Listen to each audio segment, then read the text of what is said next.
नमस्कार। ये महाभारत कथा पूरी तरह से वेद व्यास महाभारत के ऊपर आधारित है। यदि आप इसका निरंतर श्रवण करते रहना चाहते हैं तो इस चैनल को सब्सक्राइब जरूर कर लें और आगे आने वाले सभी पॉडकास्ट के नोटिफिकेशन के लिए बेल आइकन को भी जरूर से प्रेस कर दें।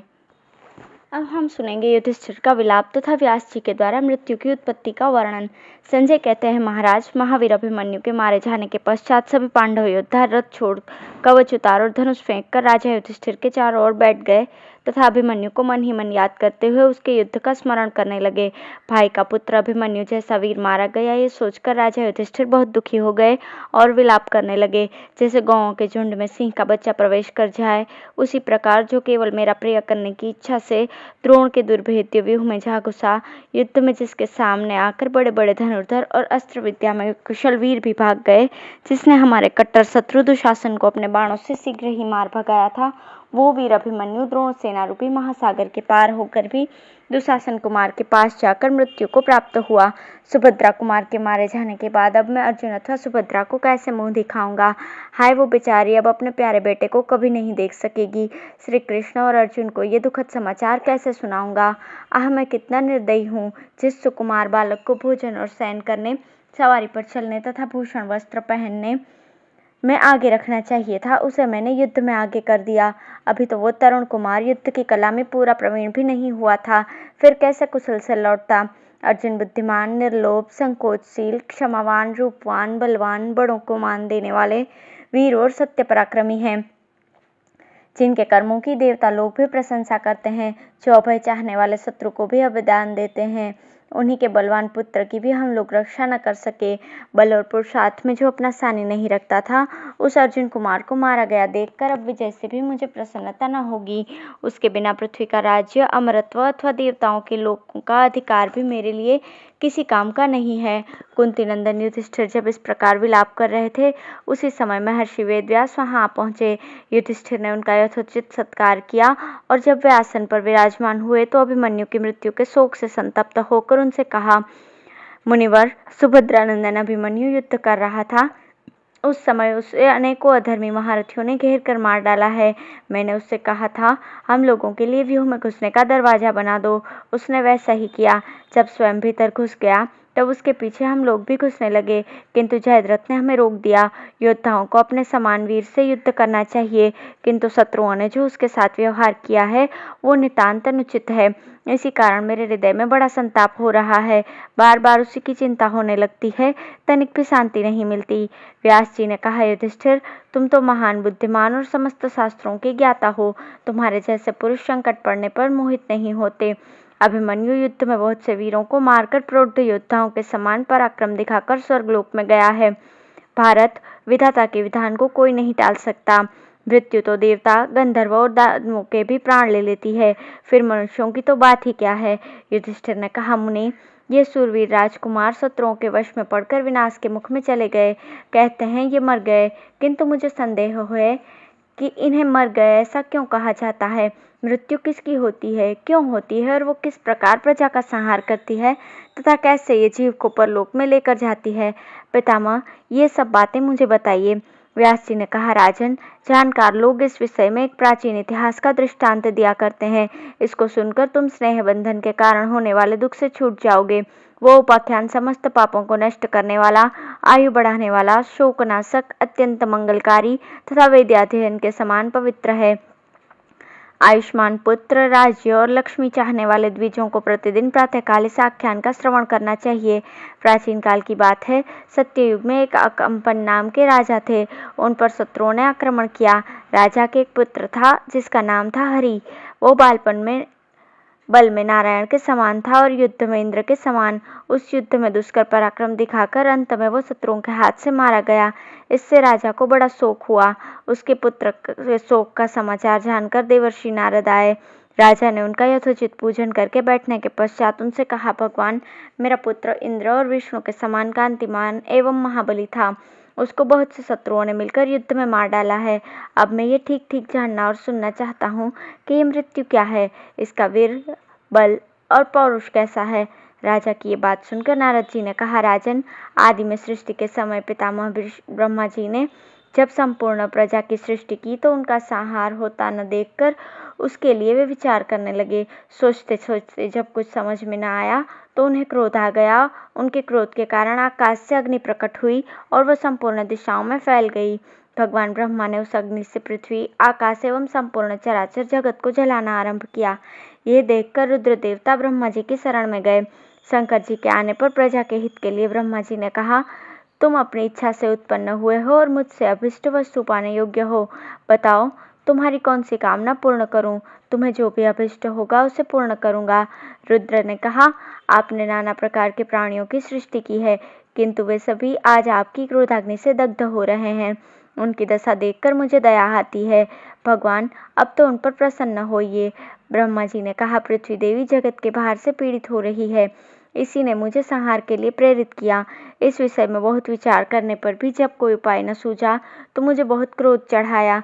रुद्र ने कहा, संहार के लिए आप क्रोध न करें, प्रजा पर प्रसन्न हो। आपके क्रोध से प्रकट हुई आग पर्वत, वृक्ष, नदी, जलाशय, तृण, घास आदि संपूर्ण स्थावर जंगम रूप जगत को जला रही है। अब आपका क्रोध शांत हो जाए, यही वरदान मुझे दीजिए। प्रजा के हित के लिए कोई ऐसा उपाय सोचिए जिससे इन प्राणियों की जान बच सके। नारद जी कहते हैं, शंकर जी की बात सुनकर ब्रह्मा जी ने प्रजा का कल्याण करने के लिए उस अग्नि को पुनः अपने में लीन कर लिया। उसे लीन करते समय उनकी सब इंद्रियों से एक स्त्री प्रकट हुई। उसका रंग काला था और लाल पीली सी थी। उसकी जिह्वा, मुख और नेत्र भी लाल थे। ब्रह्मा जी ने उसे मृत्यु कहकर पुकारा और बताया कि मैंने लोगों का संहार करने की इच्छा से क्रोध किया था, इसी से तुम्हारी उत्पत्ति हुई है। अतः तुम मेरी आज्ञा से संपूर्ण चराचर जगत का नाश करो, इसी से तुम्हारा कल्याण होगा। ब्रह्मा जी की ऐसी आज्ञा सुनकर वो स्त्री अत्यंत सोच में पड़ गए। फिर फूट फूट कर रोने लगी।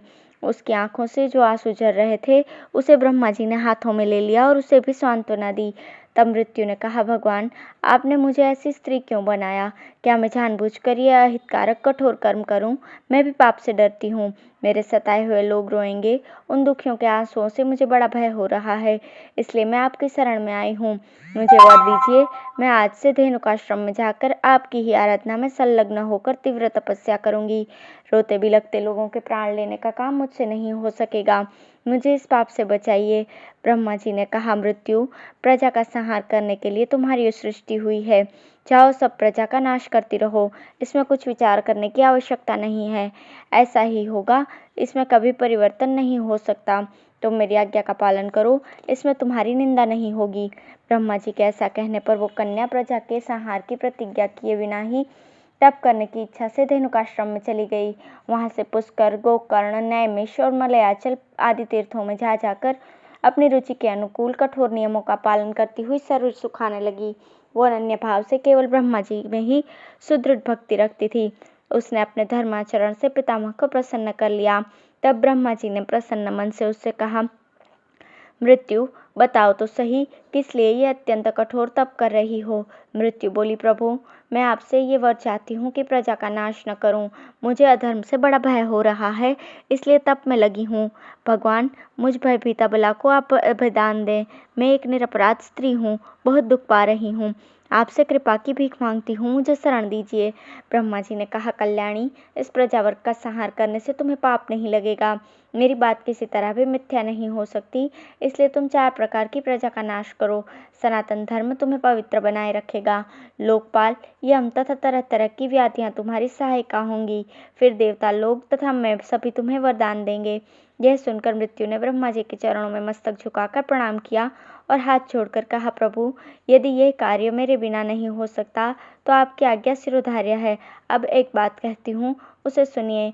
लोभ, क्रोध, असूया, ईर्ष्या, द्रोह, मोह, निर्लज्जता तथा परस्पर कटुवचन बोलना, ये नाना प्रकार के दोष ही प्राणियों की देह का नाश करें। ब्रह्मा जी ने कहा, मृत्यु, ऐसा ही होगा। तुम्हारे आंसुओं की बूंदें जिन्हें मैंने हाथ में ले लिया था, व्याधि बनकर गतावे प्राणियों का नाश करेंगी। तुम्हें पाप नहीं लगेगा, अतः डरो मत। तुम कामना और क्रोध का त्याग करके संपूर्ण जीवों के प्राणों का अपहरण करो। ऐसा करने से तुम्हें अक्षय धर्म की प्राप्ति होगी। जो मिथ्या के आवरण से ढके हुए हैं, उन जीवों को अधर्म ही मारेगा। असत्य से ही प्राणी अपने पाप पंख में डुबाते हैं। नारद जी ने कहा, उस मृत्यु नाम धारिणी स्त्री ने ब्रह्मा जी के उपदेश तथा विशेषतः उनके शाप से सांप के भय से बहुत अच्छा कहकर उनकी आज्ञा स्वीकार कर ली। तब से वो काम और क्रोध को त्याग कर अनासक्त भाव से प्राणियों का अंतकाल उपस्थित होने पर उनके प्राणों को हर लेती है। यही प्राणों की मृत्यु है। इसी से व्याधियों की उत्पत्ति हुई है। व्याधि कहते हैं रोग को, जिससे जीव रुग्ण हो जाता है। अंतकाल आने पर सभी प्राणियों की मृत्यु होती है। इसलिए राजन, तुम व्यर्थ शोक न करो। मरण के पश्चात सभी प्राणी परलोक में जाते हैं और वहां से इंद्रियों तथा वृत्तियों के साथ यहाँ ही लौट आते हैं। देवता भी परलोक में अपने कर्म भोग पूर्ण करके फिर इस मर्त्यलोक में जन्म लेते हैं। इसलिए तुम्हें अपने पुत्र के लिए शोक नहीं करना चाहिए। वो वीरों को प्राप्त होने योग्य रमणीय लोकों में पहुंचकर वहां स्वर्गीय आनंद का उपभोग करता है। ब्रह्मा जी ने मृत्यु को प्रजा का संहार करने के लिए स्वयं ही उत्पन्न किया है, अतः वो समय आने पर सबका संहार करती ही है। यह जानकर धीर पुरुष मरे हुए प्राणियों के लिए शोक नहीं करते। यह सारी सृष्टि विधाता की बनाई हुई है। वे स्वेच्छानुसार इसका उपसंहार करते हैं। इसलिए तुम अपने मरे हुए पुत्र का शोक शीघ्र ही त्याग दो। व्यास जी कहते हैं, नारद जी की यह अर्थ भरी बात सुनकर राजा अकंपन ने उनसे कहा, भगवान, मेरा शोक दूर हुआ। अब मैं प्रसन्न हूँ। आपके मुख से ये इतिहास सुनकर मैं कृतार्थ हो गया। आपको प्रणाम है। राजा की ऐसी संतोषपूर्ण वाणी सुनकर देवर्षि नारद जी तुरंत नंदनवन को चले गए। राजा युधिष्ठिर, इस उपाख्यान को सुनाने से पुण्य, यश, आयु, धन तथा स्वर्ग की प्राप्ति होती है। महारथी अभिमन्यु युद्ध में धनुष, तलवार, गदा तथा शक्ति से प्रहार करता हुआ मृत्यु को प्राप्त हुआ है। वो चंद्रमा का निर्मल पुत्र था और पुनः चंद्रमा में ही लीन हुआ है। इसलिए तुम धैर्य धारण करो और प्रमाद त्याग कर भाइयों को साथ लेकर शीघ्र ही युद्ध के लिए तैयार हो जाओ। धन्यवाद।